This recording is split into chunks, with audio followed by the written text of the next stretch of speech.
Welcome to the Wildlands of Natura, a simple and cozy roll and write game. In Natura, the players will use dice to explore wild landscapes and meet the wildlife population. Clever placement of terrain and animals will let you score the most points and claim the coveted title of Best Explorer. To set up, give each player a player sheet,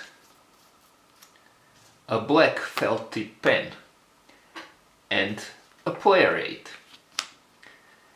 In the center of the table, place colored pencils, 4 dice,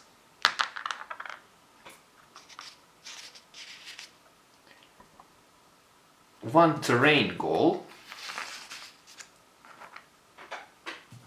and one animal goal. The goals are picked randomly. If you have the add-on animal stamps, place them as well in the center of the table.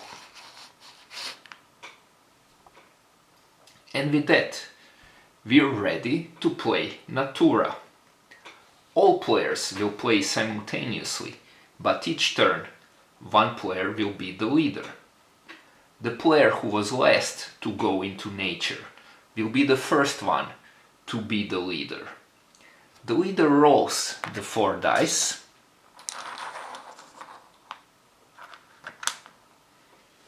and takes 2 of them for himself.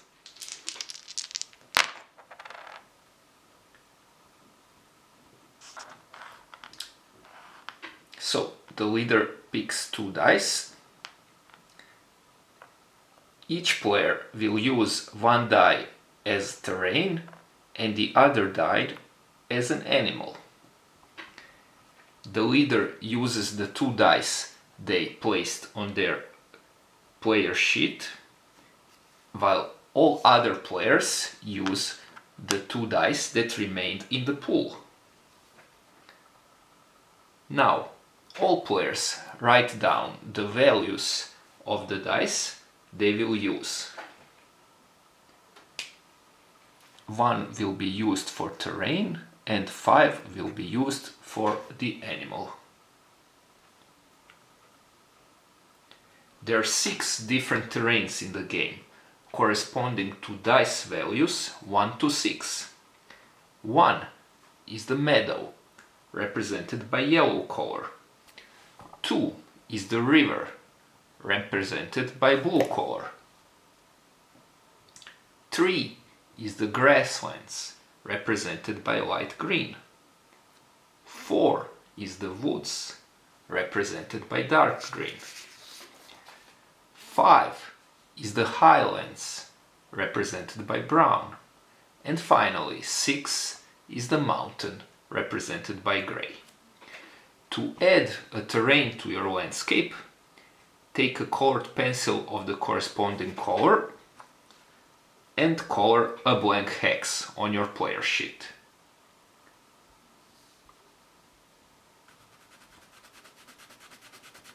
The meadow is the yellow color, so I'm coloring the meadow. That is my 1 die.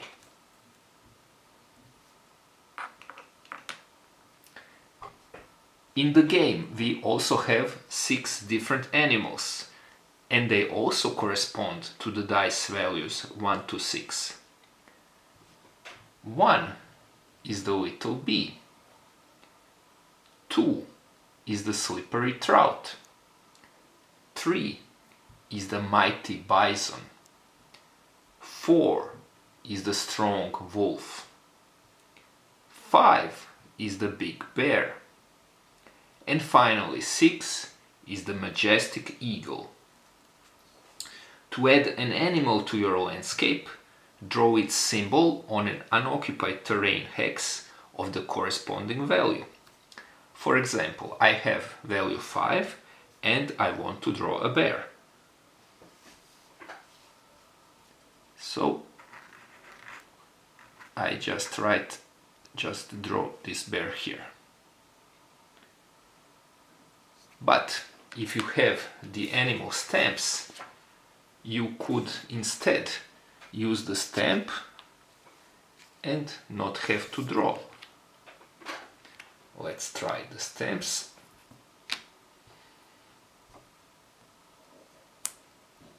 So the stamps are cool.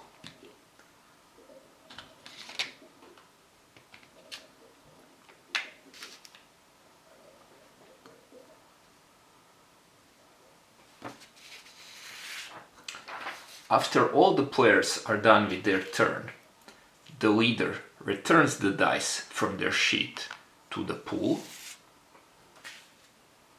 and the player on the left of the leader will be the next leader in the next turn. So the next leader will throw the 4 dice and will pick two to place on their own player sheet. And we have to use the remaining 2 dice.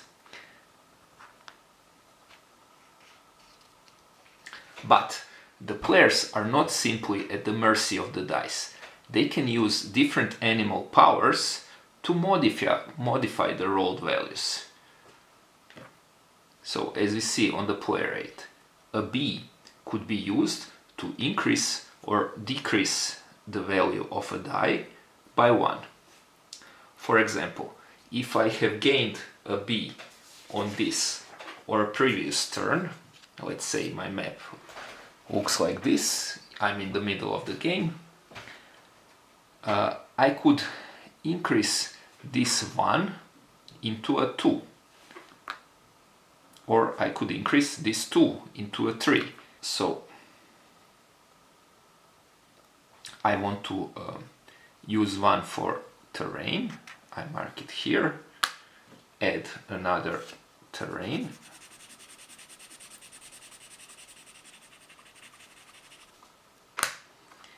and I want to draw a bison, but I have a 2.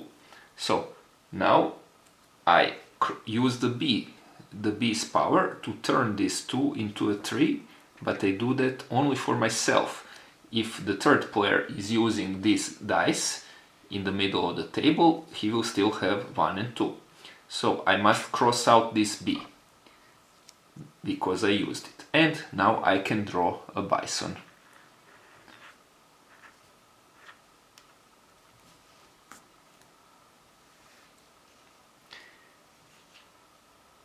So we never change the value of the actual dice, we just change the value for ourselves. Multiple animal powers can be used on the same turn, so I could actually use both bees, and I could then increase these 2 into a 4 if I wished. But I would have to cross out my other bee. What other animal powers do we have? A trout can be used to copy any other die. So if I cross out this trout, on a next turn I could actually copy any of the 4 dice, even one that the leader took to their player sheet. So the leader has 2 and 3, and if I cross out the trout, I really want this 5, so I can cross out the trout to actually use his 5 instead of my 2, and to draw another bear here. And I would, let's say, use 1 for terrain and draw another meadow here. The bison has an interesting power. The bison will allow an animal to live on any other terrain. Remember, we said the bee is 1, so it has to go to the terrain 1. The bear is 5, so it has to go to terrain 5. The trout is 2, so it has to go to terrain 2. But if I cross out this bison, I could, let's say, I could make a bear go live somewhere else. He could go live in the mountain, let's say.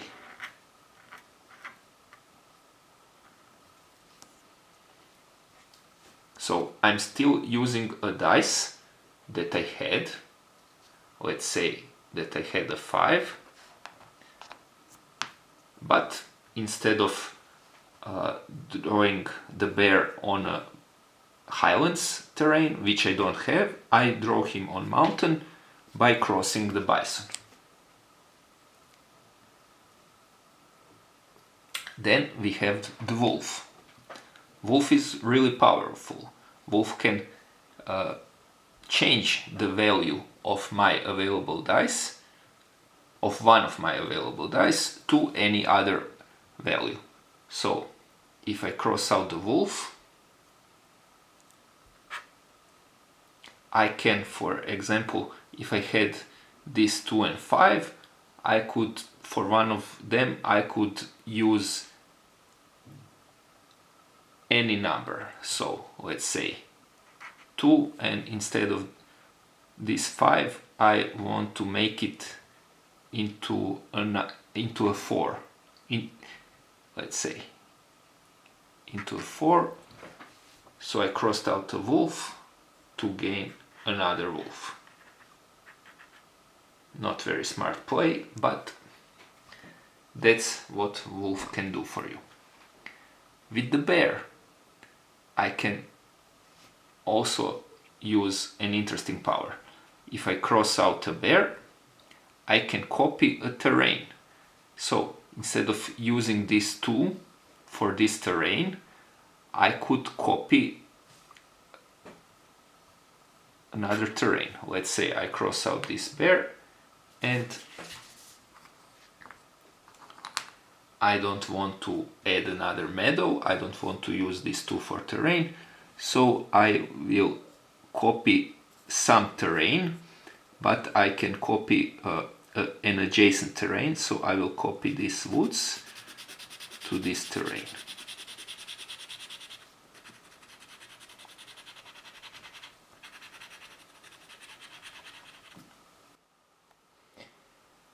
An eagle can be used to copy an animal to a terrain of correct type, adjacent to the animal.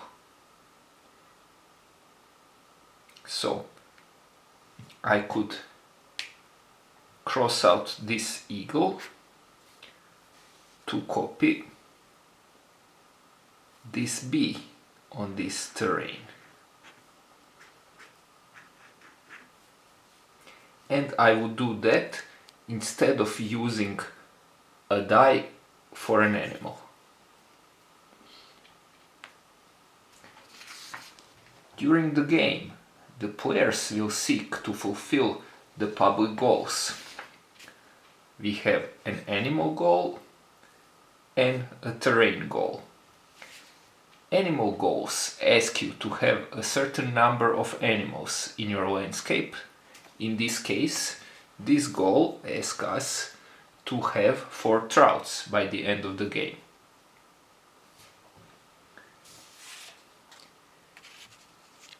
Let's say this is the situation at the end of the game. I actually wouldn't have 4 trouts here because 2 of them are crossed out. I actually have only 3 trouts, so I haven't fulfilled this goal.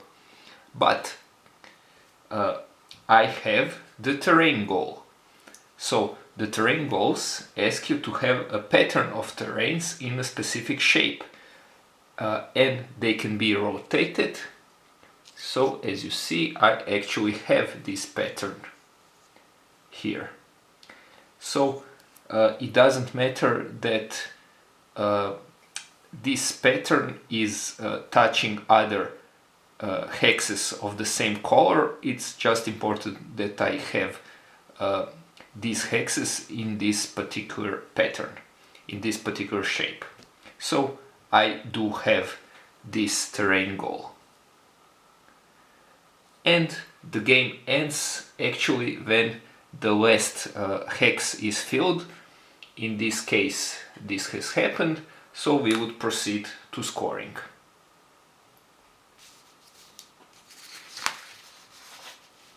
For each terrain type, you must find the largest area of connected hexes of that type, and then you score points for it as explained on the player aid. So for 4 connected meadows, I would get 6 points. For 3 connected rivers, I would get 3 points. For 2 connected grasslands, I would get just 1 point. And for 4 connected woods, I would get 6 points. For 2 connected highlands, 1 point. And I have 3 connected mountains here and here, and that would be 3 points. And together that is 10 points. And let's score animals now. So, as you see on the player aid, each bee scores 2 points. I actually have 2 bees because this one is crossed out. So that's 4 points. For trouts, each pair of adjacent trouts will give you 5 points. I actually have just 1 pair. This again does not count. So that's 5 points for trouts. For bisons, each bison will give you 1 point, but if the bison is next to the river, it will give you 3 points. So for this one bison, I get 3 points. Wolves score as a pack. So a pack of wolves is a group of wolves that are all adjacent next to each other. So this would be a pack of 3 wolves, but one of them is unfortunately crossed out, so it's just a pack of 2 wolves. It's still a pack. In order to score, the pack actually has to be adjacent to the bison. So this pack will score, and according to the player aid, according to the table on the player aid, pack of 2 wolves will give me 6 points. So 6 points for wolves. Bears will score 2 points per each adjacent trout or a bee next to them. So for this bear I get 4 points, and for this bear again I get 4 points. This bee does not count. So I get 8 points for bears. And for eagles, the player who has the most eagles would score 15 points. That is probably not me because I have only 1 eagle. The player with the second most would get 10 points. That's again not me, so for eagles I get nada. And for animals I have 26 points. So this was actually 20. So 20, 26. And for goals, I have this terrain goal that scores 10 points, and I have gotten 46 points. This is a pretty bad score, but I was explaining the game, so I didn't optimize my strategy.